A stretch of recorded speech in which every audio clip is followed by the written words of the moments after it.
먼저 첫 번째 종목, 증권 통해서 올려주신 종목으로 시작해 볼게요.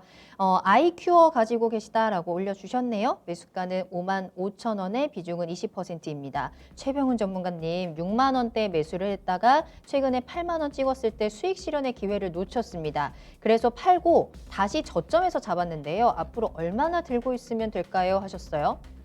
어떻게 생각하세요? 저는 이렇게 위에 급등했을 때 안 팔고 있다가 다시 내려왔을 때 팔고 불안해서 다시 조금 더 내려오면 팔아가지고 먹으면 이제 저점이다.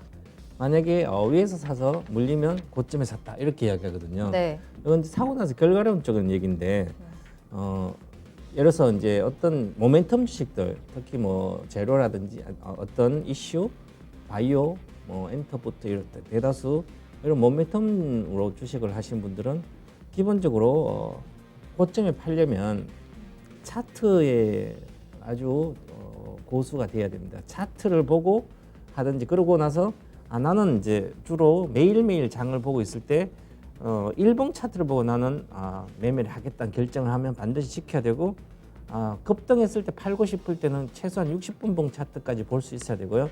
아니면 정말 급등 주식을 사면 3분봉 차트는 반드시 볼 줄 알고 매매 결정을 해야 되거든요. 이런 어떤 기준을 정확히 정하고는 있어야만 내가 고점에 팔고 저점에 살 수가 있는 능력을 갖춘 건데 그러지 않고는 그냥 급등했을 때 비중을 조절을 해서 한다든지 해야 되거든요. 근데 이 종목이 IQ라는 종목은 이제 패치 붙여서 어떤 물질을 전달하는 그래서 치료 효과가 있는 뭐 여러 화장품도 될 수도 있고요. 아니면 뭐 건강 관련된 뭐 여러 가지 파스 같은 것도 있잖아요. 그죠? 그것처럼 근데 이 이제 치매용 패치를 셀트론가 개발해서 붙여서 치매를 좀 예방한다든지 아니면 좀 좋게 한다든지 이제 이런 이제 해서 임상 3상을 진행 중이거든요. 그래서 어떻게 보면 사실은 약물 전달에 패치 붙여서 이렇게 되면 아주 훌륭한 어떤 거죠. 그래서 종목이 생각보다 최근 들어서는 움직였다가 낸 게 그러면 최근에 움직인 것은 전체적으로 0.2주의 무상증자를 해줍니다. 0.2주 그러니까 내가 10주를 갖고 오면서 2주를 준다는 거죠. 그러면서 조정을 하는데요. 그래서 나오고 나서 지금 주고 있고요. 이 종목은 말 그대로 바이오 종목이죠.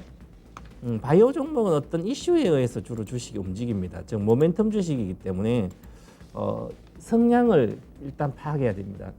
어떤 바이오주라든지 모멘텀 주식을 할 때는 가장 회사 내용도 중요하지만 그보다 훨씬 더 중요한 것이 사람의 성격을 판단하듯이 보고 주식도 종목에 대한 어떤 특이성을 파악해야 됩니다. 그 특이성이라든지 반복성, 동의성, 남들 그래서 이 세 가지를 해야만 주가 예측할 수 있고 할 수 있는데요. 그러면 특히 모멘텀 주식이니까 바이오주니까 어떻게 움직이든지 하면 결론이 딱 나옵니다. 한번 볼까요? 자, 이 주식은 이틀 올라가면 2, 3일 올라가면 급락합니다. 2, 3일 올라가면 급락합니다. 자, 요 3일 올라갔죠. 십자봉. 여기도 3일 올라갔습니다. 그럼 3일 올라가면 당연히 급락했잖아요. 3일로 급락한 거예요. 3일 올라오니까 안 간 거예요. 3일 올라오니까 급락한 거예요. 이렇게 쉬운 게 어디 있어요, 주식이? 3일째 팔면 되죠. 눈 감고 이거 주식 먹을 수 있잖아요. 첫날 들어갔어. 한 둘째 날 들어가서 3일째 팔면 돼요. 근데 올라갔다 난 8만 원 가는데 못 팔고 있다가 다시 한 6만 원 이렇게 팔았다 다시 5만 5천 사가지고 이제 수익이 났으니까 얼마까지 갈까요? 다시 더 살까 아니면 올라갈까요? 그러면 과거의 주식을 보겠습니다. 보면 이때 똑같네 그죠? 급등을 3일 했습니다. 기가 막히게 번신거 급등을 3일 하고요. 그럼 못 가잖아요. 그럼 3일 하고 못 갔죠, 그죠? 급등 3일 딱 하고 계속 못 갔습니다.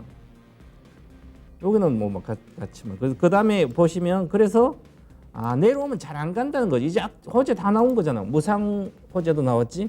뭐 여러 가지 이슈 관련된 것도 이렇게 나와서 반영됐고요. 그럼 올라갔다가 못 가는 거죠. 그럼 종목은 한 이틀, 모레 팔아야 되겠네. 3일 정도. 그러면 오늘이 수요일이니까요. 이번 주 금요일 정도 팔아야 되겠네요. 한 62,000원 정도 이렇게 가면 22평선 정도 가면 파시면 되지 않을까. 3일 정도째. 그래서 62,000원 정도 내외에서 목표가고 62,500원이 목표가고요.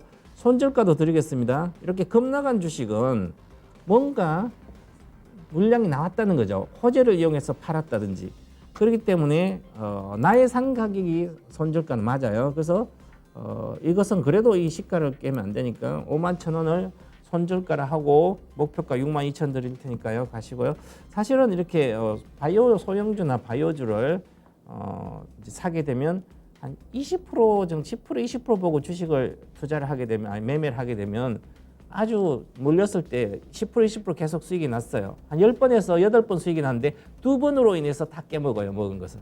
그래서 초보자들은 잘 모르는 어떤 테마주라든지 아니면 부실주라든지 접근을 안 하는 게 가장 좋거든요. 그래서 지금 현재 위에서 못 팔았으니까 보시면 76,000원에 무조건 보유 금지를 해야 되는 거죠. 종가로. 다음 날이라도 73,000원에 나와야 된대요. 안 나왔잖아요, 그죠? 그렇기 때문에 이렇게 그래서 뭐 아쉬워서 그런데요. 그래도 이제 밀은 버리시고 62,000원 파시고 나오시고 다른 종목으로 가시기 바라겠습니다. 네. 자, 수익 실현을 놓치신 건 굉장히 아쉽습니다. 그래도 손실을 보지는 않을 수도 있을 것 같아요. 이번 주 안에 62,000원 선 목표가 잘 설정해 두시고 수익 실현하시면 될 것 같고요. 손절 라인 51,000원도 꼭 체크해 두시길 바라겠습니다.